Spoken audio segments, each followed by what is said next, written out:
Well, greetings, everyone, and welcome to a very special online event today. It's called Discover the Somatic Synergy of the Kinēsa and Feldenkrais Methods. Increase the strength and resilience of your body and mind for graceful aging.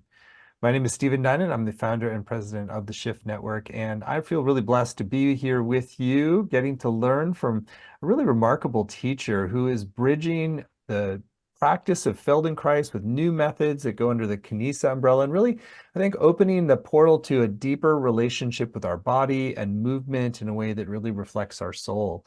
Her name is Lavinia Plonka. She's a Guild-certified Feldenkrais teacher, and she's the founder of Kinēsa and has taught quite a number of shift programs. And she's also got some fascinating other background, including as a mime. So, Lavinia, thank you so much for joining us here today. Thank you, Stephen. It's always a pleasure. Great. Well, I want to let everyone know right up front that we're going to have a brand new program with Lavinia. It's called Graceful Aging Using the Feldenkrais and Kinēsa Methods. So more to come on that towards the end of our hour.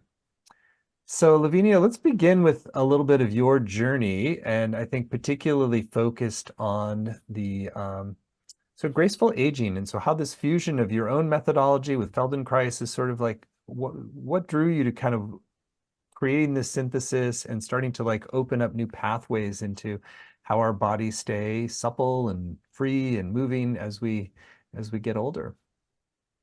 So, of course, since it's graceful aging, it's been a very long journey, Stephen. It started when I was young. And, I was in the theater originally and very interested in how we express ourselves through movement, through gesture. And through that process and my own struggles with chronic pain and habitual tension, I discovered the Feldenkrais method. And it completely turned around my life because I started to realize that so much of what was going on in terms of my own discomfort was actually just habits that I had developed when I was younger and then injuries that I was compensating for. And through that process, I decided to become a Feldenkrais teacher and have done it for over 30 years at this point. It is one of the richest movement learning systems that I've experienced, and I've done tons of other movement explorations through my years, including yoga and martial arts. But this one really spoke to me, and as I was getting older, I found that a lot of my clients and students were aging right along with me. And when those people were still maintaining their resilience, their flexibility, their ability to recover from different kinds of injuries and stay active, we decided it had to be because of the Feldenkrais method, because then other people would come in damaged and in pain, and they hadn't been exposed to this kind of a somatic movement education process. So I've just continued to develop different ways of using movement for that population, as well as working with other people. But it's just been so rewarding to see how these simple movements that, have a sophistication to them because you have to pay attention, can actually improve the quality of your life and your vitality. And then just to bring Kinēsa in for a second, because I started Kinēsa because the Feldenkrais method helps you with your physical movement and it addresses our mental and emotional qualities. In fact, Moshe Feldenkrais always said that you doing 4 things at once: thinking, sensing, feeling, and moving. But the Kinēsa process kind of expands that, making it really explicit, looking at these movements from the perspective of our thought, of our emotions, of our energetic qualities, so that you have a full person experience when you're putting the two together. So that's the sort of backstory, a little bit of a backstory. I've been practicing aging since I taught my first graceful aging course back in my 50s. And just a short little story where I was first hired to do this for this group. And I'm talking about aging and I'm talking about graceful aging, and I'm going down to the floor and I'm getting up and I'm going down to the floor and getting up and talking about all the possibilities. And this little old lady raised her hand and she said, "Excuse me, how old are you?" And I said, "Well, I'm 55. And she said, "Well, wait till you're 85. And that was the moment that I realized that I had to keep practicing for another 15, 20 years to really understand what it means to feel the process in your body. Hmm. I want to circle back when you described Feldenkrais. It's a movement education system. So this whole difference between moving your body, which a lot of us may do through whatever practices, dance, movement, yoga, but it's like the education, the actual sort of like, helping to train your body to move in new patterns. And I'd love you to share a little bit more about why that's important to sort of like unravel and sort of reassemble different movement patterns. Right. Well, it's important to keep moving, right? You read about it all the time now in all of the media that we're supposed to keep moving and just keep on walking and just keep on running. But it's not just the movement, it's how you do the movement that makes the difference. And so many of us are doing the movement just the way we did it when we were kids. And your body is completely different when you're older than when you're a young person with a whole lot of collagen and a whole lot of muscle strength. And so understanding how you do your movement can change the quality of your movement. So some of the key elements in a movement education system is learning how to pay attention to what's taking place, not just with your mind or your thoughts. You're not just saying to yourself, my arm is moving, but I'm literally sensing what's taking place inside of me, the sensation of holding or tension or resistance or even pain. We use pain as information, right? Instead of trying to push through it, which we tend to do when we exercise, we push through the pain, we think we should stretch. With Feldenkrais and other somatic movement education processes, we use that to say, what's going on here? Is there another way to move? Is there another way to listen to myself? Is there something getting in my way that I wouldn't have paid attention to if I was doing big movements? So the idea with somatic movement education is that I'm literally educating my nervous system through the process of paying attention to how I do something. Does that make sense? Yeah, it makes total sense. And so there's also this sort of like scaling down, it sounds like, that you're not trying to do the big or fast movements. It's like really sort of getting down to the sort of these building block movements as well. Well, we do both, but you begin with something small, something possible, right? Something that you have control over, whether it's raising a shoulder or moving your wrist. Then you can expand to bigger movements as your field of attention expands, as your ability to listen to yourself expands, so that some of the more, I don't know if you want to call them challenging, but more diverse movements that we do in Feldenkrais do involve bigger movements, rolling, coming up to standing, doing all kinds of, again, related to our functional activities, but you've already kind of worked the building blocks. You don't just dive right into that. That makes a lot of sense. I wonder if you can just share a little bit about how do you begin a practice of sort of integrating the movement education and drawing from Feldenkrais and Kinēsa. Like where do you start? Well, it's funny. We have a saying, you start from where you are, right? You just begin. We're all beginners all the time because the lessons themselves are designed to be approachable for anyone with any ability. Feldenkrais believed that, hey, if you can't lift your arm, you can lift your finger. If you can't lift your finger, you can imagine lifting your finger. There's so much work that's been done in neurology looking at how our imagination can affect our movement, how our intention can affect our movement. So you begin by showing up for a class and lying down and taking the instructions that the teacher is giving you and doing them according to your understanding and your ability. That's one of the things that's really unique about this work. There's nobody demonstrating it. There's no one showing you how you should do it. You're experiencing it through your own nervous system, through your own quality. A lot of times people spend the entire class with their eyes closed, just following the instructions of the teacher. So you're taking care of yourself. You're doing it for yourself. You're not doing it for anybody else. You're not comparing yourself to anyone else. And I think that makes the movement very unique as well.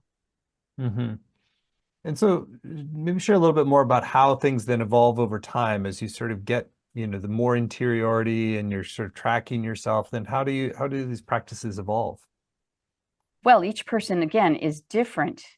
But as you learn about how you do what you do, your brain is processing that information, right? Everything goes through the brain eventually. The brain and the body are one unit, but it's the relationship to the brain that actually allows us to understand what our movement is.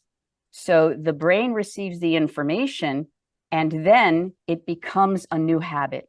It becomes a new way of using yourself. And in the process of developing that new habit, that new functional habit, you find that perhaps you're moving more smoothly, or you're better able to recover from losing your balance, both emotionally and physically, right? So both things are happening at the same time. Again, emotionally, mentally, physically. So when you feel more stable, more equilibrium in your posture, in the way you carry yourself, you're also going to be more stable and have equanimity when you're dealing with people in your life situation, because you're not trying to hold yourself together in different ways. So the everything starts to seem more fluid. It flows more. You're more able to respond to situations more easily. And going back to aging, because we lose muscle strength as we're aging, that's a physical fact. Because there is the law of gravity working on us, this is a fact. We learn to use ourselves in ways that are more efficient, more effective, more ergonomic, so that reaching for that top shelf, which seemed really hard before because you had an issue with your shoulder or you were trying too much to use your fist, you can use your whole body to start to elongate and reach for that can or open that jar. There's more of the body involved. I don't know if I've answered your question, but Yeah, it might be illuminating to just kind of take a specific example. You're saying how you might approach the sort of redoing a task that might otherwise kind of put you in jeopardy to sort of do it in a more integrated and balanced way. right. A perfect example is getting up out of a chair, which sounds, when you're young, it's like, what's the big deal getting up out of a chair? But as people get older and their muscle strength is gone, and maybe they even have some arthritis in their spine, and they're trying to get up by pushing themselves up, which is the way they've done it for 60 years, it's not going to work as well. But if you learn how to use your skeleton to support you as you're getting up, you can just float right up without feeling that force. So that's an example of how we use ourselves. We learn to use ourselves more efficiently. Hmm.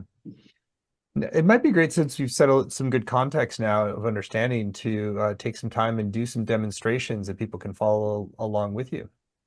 Right. And again, I'm going to demonstrate just for the purposes of this, but if you were taking a class, the teacher would not necessarily demonstrate unless it was absolutely necessary, because it allows you to feel it for yourself.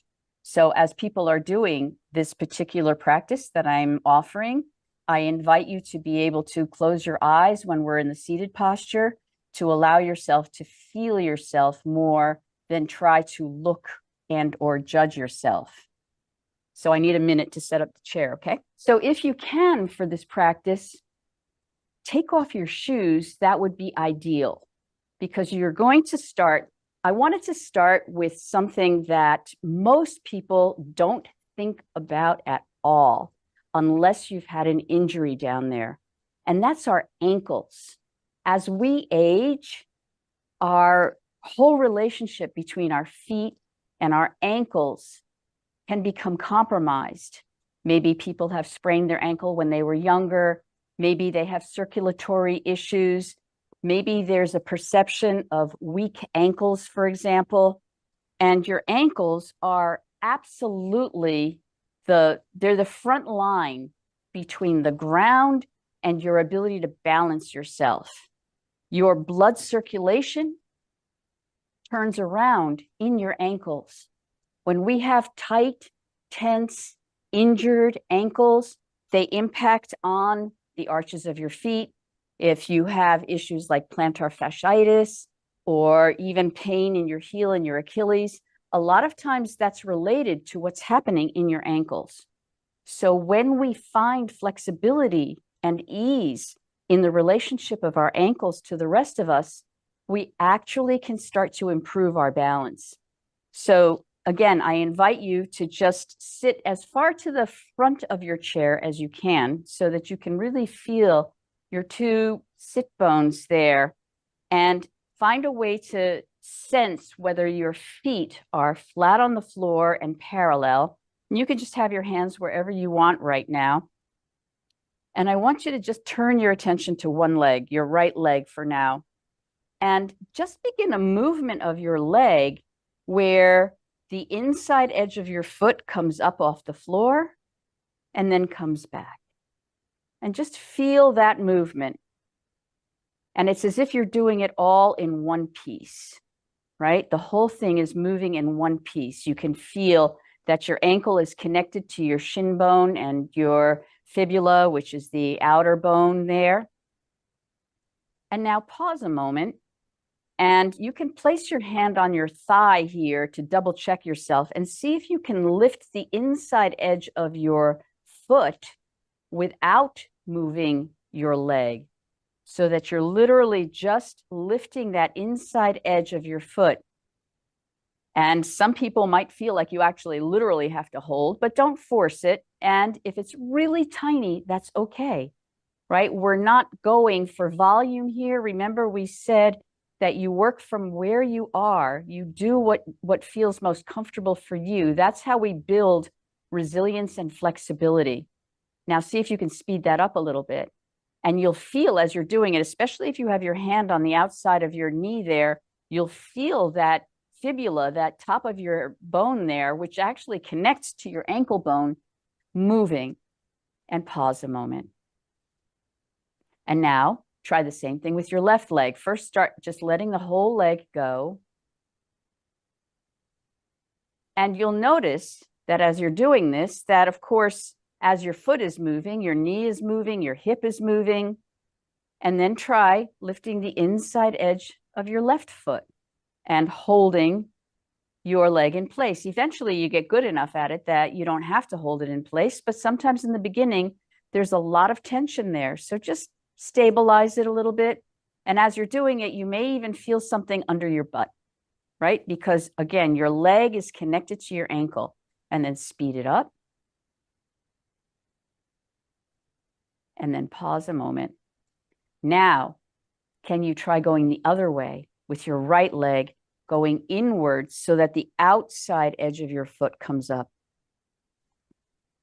So you're moving and you're feeling that outside edge of your foot. Now here's the interesting part. Holding on to your leg again, see if you can lift that outside edge of your foot without curling your toes. So you have to relax your whole foot in order to do that. You can imagine that someone's pushing on your ankle a little bit, and sometimes that helps. And you may find that the foot doesn't lift up at all, but what you're doing is you're increasing the flexibility of your ankle by moving very lightly in that way. Try the same thing with the other foot, just feeling that movement. And see if you can speed it up. So as you create this flexibility in your ankles, you're also influencing the rest of your leg and your hip. Now, what does that have to do with your balance? If your ankles are stiff when you're standing and you're trying to walk and then something throws you off your balance, you don't have the freedom to move those ankles in a way that can restabilize you, right? You want to be able to have that feeling. So we're going to just try one thing in standing as well. So when you're standing, you can hold on to a chair or not. If you've got great balance, you don't have to hold on to the chair. But if you hold on to the chair and place one foot, it doesn't matter which foot it is, just a little bit in front of the other foot. And there's no weight on it. I just have it on the ball of my foot. Now you can move your ankle in and out and let everything move. And you start to see how when you move your ankle in and out, it affects your knee, it affects your hip, and it affects your pelvis. And your pelvis is your center of gravity. It is what balances you. It is what allows you to recover, right? As you're being taken off your balance. And as you move the foot and the knee, you feel your hip moving in the hip joint. You know, so many people get arthritis in their hips because they've never moved their pelvis and their hip in relationship to each other. They've kept them still, and that causes the deterioration. We need to lubricate. There's literally a lubricant in your hip joint. And when you move your hip joint around from the ankle, you're giving yourself that lubrication. Try the same thing with your other foot. I'm just going to go to the other side so you can see. So you're placing your foot a little bit in front, and then you're just moving it back and forth. You don't have to go fast.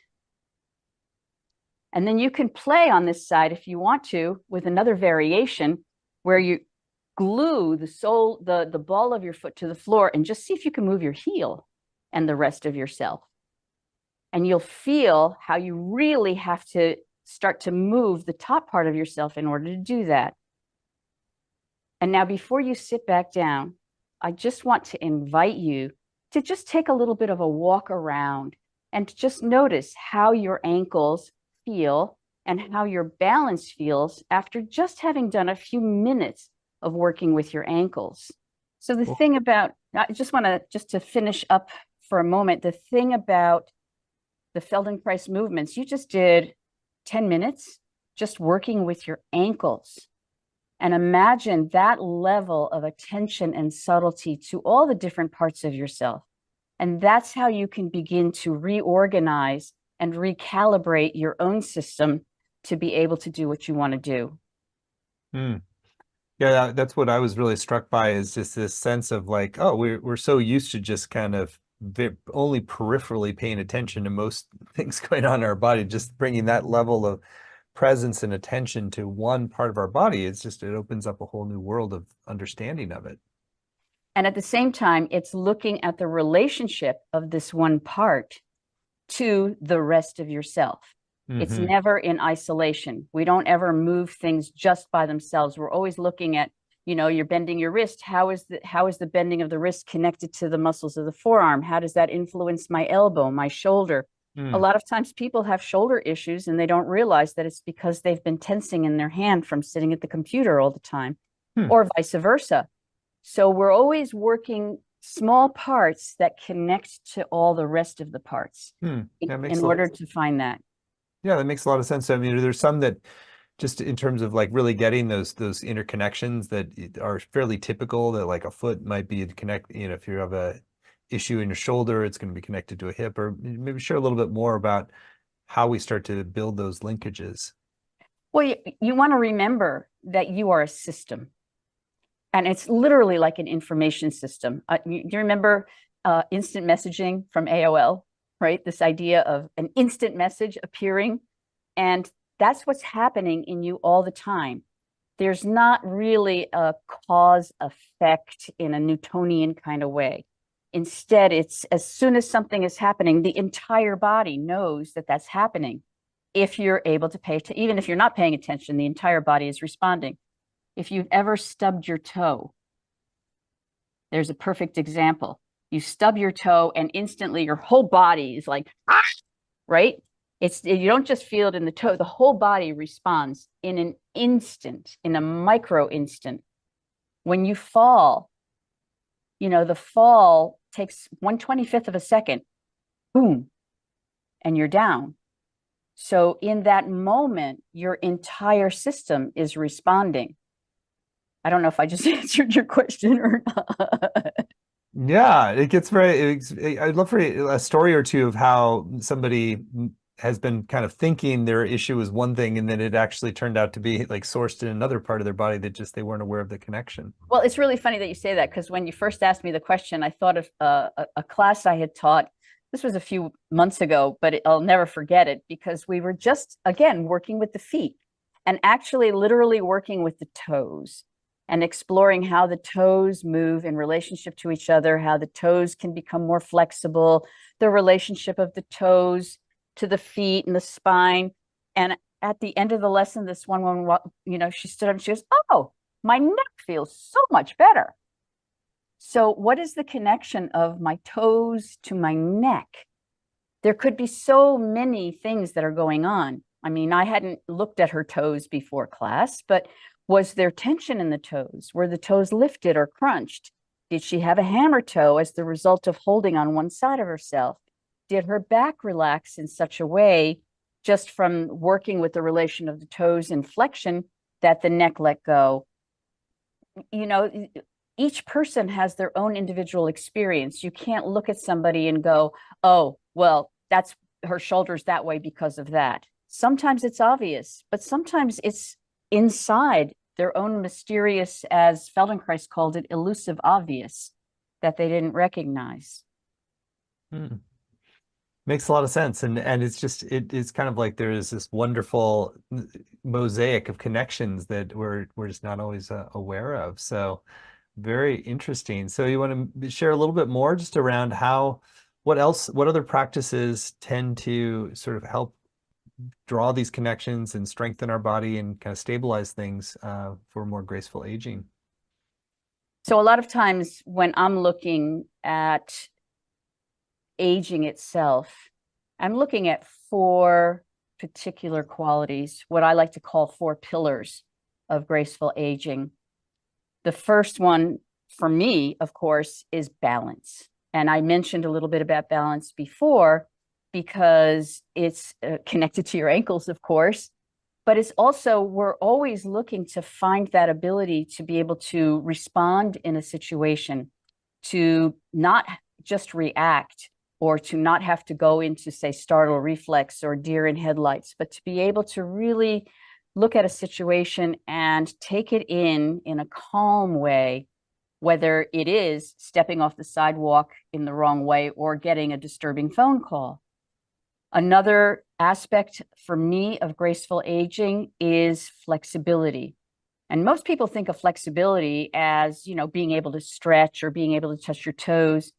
But for me, flexibility is about a quality of nimbleness in myself, whether it's the ability to be able to tie my shoes or reach, as I mentioned earlier, or a nimbleness in my thinking, right? If I'm more flexible in the way I use my shoulders, if I'm more flexible in how I bend my ribs, then I'm also going to be more flexible in listening to you. There's a difference between me listening to you like this and listening to you like this, right? So finding that flexibility in my mental process and my emotional process is part of what I consider to be an important aspect. And as we age, that nimbleness of mind also is about memory, is about knowing how to use my vocabulary. And that very much is connected to, again, the flexibility of your body. Strength is a big thing for me. You talked a little bit earlier about this idea of using oneself in a slightly more ergonomic or organized fashion. As we age, by age 80, we've lost 50% of our muscle strength. So you have to find ways to use yourself in order to be able to keep going. And strength is not just muscle strength. We're talking about fortitude. We're talking about courage. We're talking about being able to face things without backing off or feeling that, one thing that I've looked at with a lot of, especially women I know, who at a certain age feel invisible. We've become the invisible people. People don't want to pay attention to an older lady. And yet we can stand in our power. We can assert ourselves if we have that strength within us, not the strength of muscle, but strength within us. And then finally, resilience. This just ability to recover is so key. There have been countless studies of older people who are unable to recover, whether it's from a life situation or a fall. They're the ones that decline more quickly. So we want to develop resilience We want to develop the ability to bounce back, to recover, to, as Fred Astaire once said, pick myself up, dust myself off, and start all over again. How can I have that resilience as I age? So those are for me the cornerstones or whatever of how I go into exploring and understanding how I move and how I move through life. Hmm. Well, it makes so much sense the way that the cultivation of more resilience and strength and courage in your body then translates into the psychology as well, that it's like that we are an integrated whole. And so these practices that open and align and reconnect our body in new ways just naturally give birth to a more whole perspective on our lives. So really beautiful insights, Lavinia. And I'd love to take the time now to talk more explicitly about your upcoming program, which is a really unique and powerful opportunity to go deep into these practices with Feldenkrais and Kinēsa and to integrate them in our lives in a way that makes it better in different ways. And so the title of the program is called Graceful Aging Using the Feldenkrais and Kinēsa Methods, Intelligent and Joyful Somatic Movement for Lifelong Balance, Flexibility, and Resilience. You can find it laid out in detail at agingwithstability.com, agingwithstability.com. It's a 12-week program, so a deeper dive, and really is going to lay down the groundwork for a lifetime of more flexibility, more openness, more resilience that as you practice and develop in these practices. So Lavinia, I'd love for you to share in your own words about the journey that you're going to be offering this course of 12 weeks and really the deeper intentions for it. And then I'll read out the module titles. You give us a preview. It's coming in each. Right. And I just want to point out that, the URL includes the word stability. And for me, every time I look at that word, I also see the word ability. And that to me is what we're working towards. So, to me, the course, first of all, thank you, Shift, for deciding to allow it to be a 12-week course so that people can really dive into this and feel the growth and possibility that can happen in a longer course. And it afforded me the opportunity to take these 4 pillars that I've spoken about and literally divide the course up into these 4 sections. So each of these pillars will have 3 dedicated lessons and ways of looking at the themes. So I think I start with balance. Module 1, get grounded to improve your stability and movement. Right. So there's that word, stability again. And it's really taking off from that little practice that you had just now.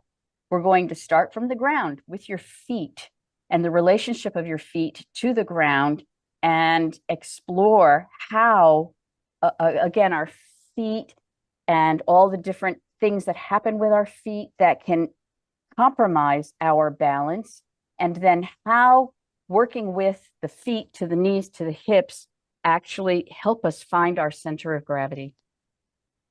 Module 2, expand your vision to enhance your balance and perception. So a lot of times people think that balance is just about your inner ear, but how you use your eyes, and as we age, again, our peripheral vision starts to go, and of course our vision starts to go. How can I use improving my vision in relationship to how I relate to the world around me? It'll be really surprising to you to see how you're able to actually navigate through space better once you have that orientation. And of course, from the Kinēsa perspective, we're going to be looking not just at outer vision, but at inner vision. Module 3, cultivate dynamic stability to move freely and confidently. And here's where we get into the core of the self and how the organization of where your pelvis is in relation to your spine and in relation to how you hold yourself right and left is going to be explored in a very subtle lesson that gives you an opportunity to literally discover the shape of yourself. Part 2, flexibility. And module 4 is the first part of flexibility. Enhance functional flexibility to move with ease and confidence. So in this lesson, we're going to not just we're not going to try to get somewhere with our flexibility, but you're going to learn by doing something that may seem almost impossible, become possible through using your breath and your imagination, as well as, of course, movement. And so you'll start to see how just clarity of intention, clarity of your breathing can allow you to be more flexible, both in your movement and in your life. Module 5, unlock your treasure chest, your core for better posture and freer living. So this is an interesting lesson because you're going to actually explore the breathing function that happens in relationship of your diaphragm and your spine.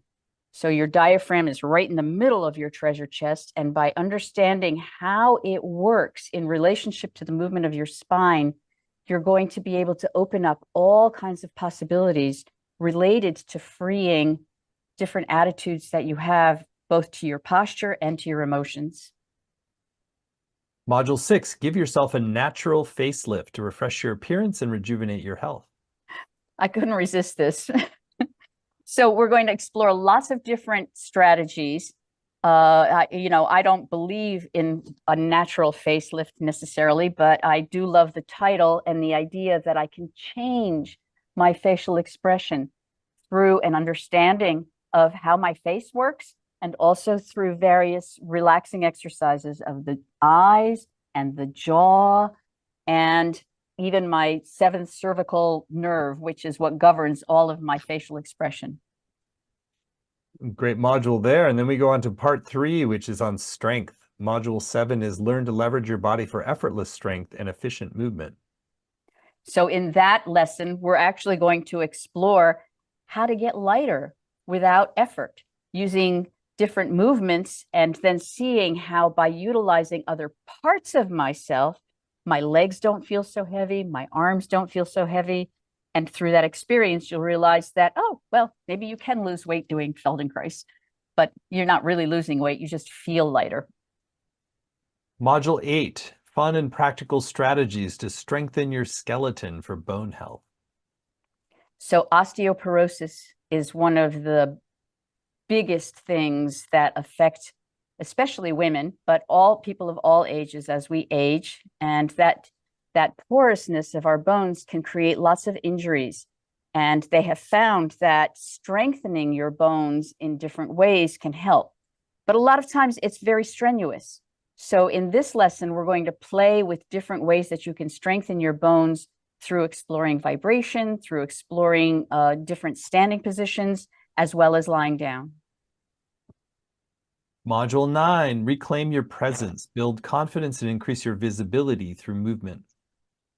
So in that lesson, you're going to have an opportunity to expand yourself in different directions and feel how you can literally expand the sensation in yourself so that you can stand in that power.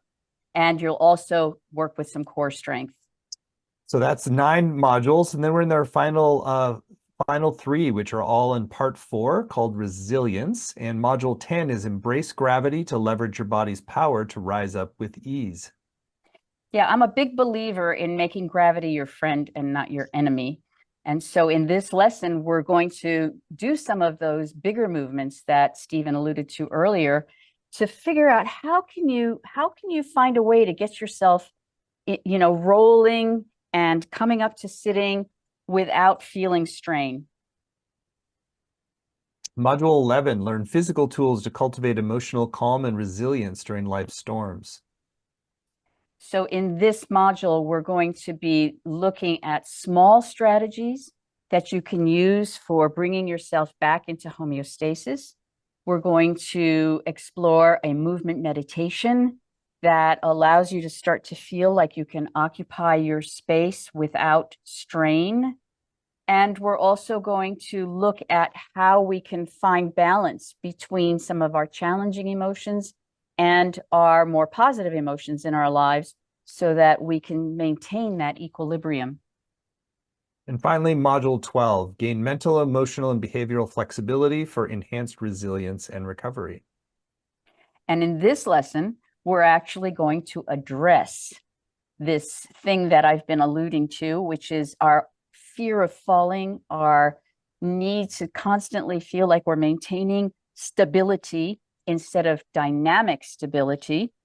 And you'll be learning how to get down to the floor and get back up. And even if you can't get down to the floor and get back up, there are going to be modifications and ways that you can imagine the process that will still improve how you do it, so that you can eventually feel like you have control over your ability to recover from any challenging situation. Well, what a rich and practical and multidimensional program. I really appreciate what a very comprehensive approach to our integration of our body, mind, and soul, and how we age with more grace. So again, you can find all the details on this, even more than we just talked about, at agingwithstability.com. And I'll share a little bit more about it. So you get not only the 12 90-minute live sessions with Lavinia, which is going to include interactive exercises you can do as a group, and then individually on your own. You can also address your questions with Lavinia directly, which is super helpful. There'll be recordings of every session, both video and audio, as well as word-for-word transcripts to work with, study, and highlight. There's a lot of exercises and practices you can do at home. There's a Facebook community to support you and deepen your experience, as well as small group time to connect with other participants. And on the page, you'll also see a number of other powerful bonuses as well. There's a dialogue with Lavinia and Martha Peterson, who's also a Shift faculty member. It's called Your Brain and Movement.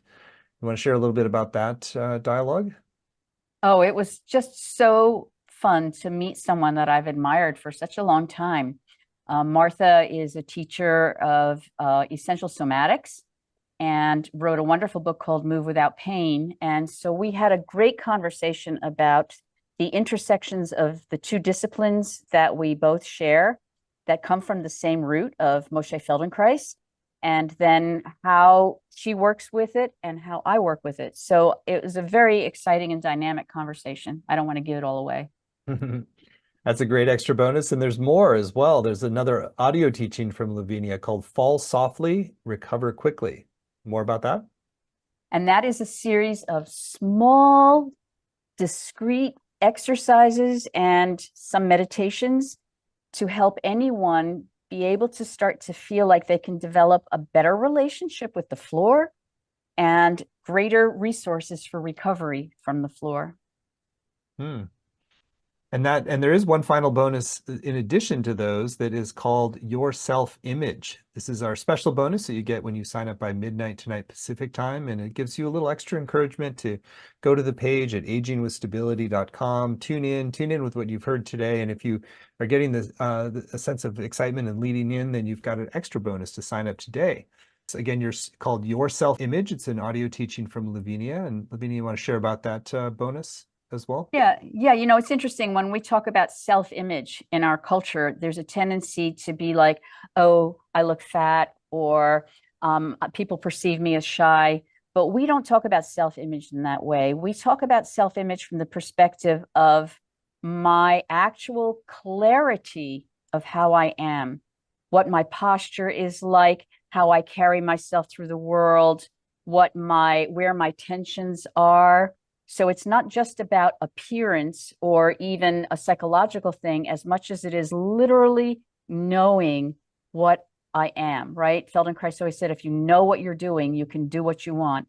So this series on self-image explores different ways that I perceive literally my physical organization. Well, that's a great extra bonus and a great extra reason to sign up right away. So Lavinia, clearly put so much heart and soul into this, and just a wealth of background and experience. So it's going to be an amazing program. We've kept the investment very accessible for the full 12 weeks, and the extra bonuses, it's just 3 payments of $182, or you save 10% when you pay in full with one payment of $497. The course is going to start on June 13th and run Thursdays at 1 Pacific, 4 Eastern. But even if you can't make the live times, you can still get the full value with the recordings, the transcripts, and the community as well. And I also encourage you to go and check out the testimonials, wonderful testimonials about Lavinia's work. I experienced deep healing and a profound shift on all levels throughout the sessions. particularly beneficial, transformative impact on me. I'm grateful for being present when I thought was too difficult.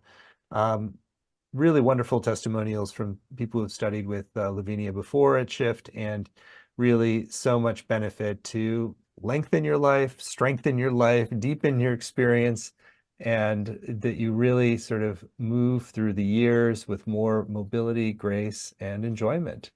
So Lavinia has really created a masterclass in how to do this that draws from Feldenkrais, that brings in her own innovations from Kinēsa, and that really offers a pathway to more freedom. So Lavinia, thank you so much for this time together. It's always a joy to learn from you. Anything that's still on your heart you want to share with folks who are considering going further with you into your new program? I was thinking as you were talking and using the word graceful, and the word grace, if you look it up in the dictionary, there are several definitions that speak about the quality of a person's movement. And I thought that was really interesting, that we can age with grace and elegance and elegant movement. So I hope that people take advantage of the opportunity to be able to find that elegance and grace within themselves. I love that.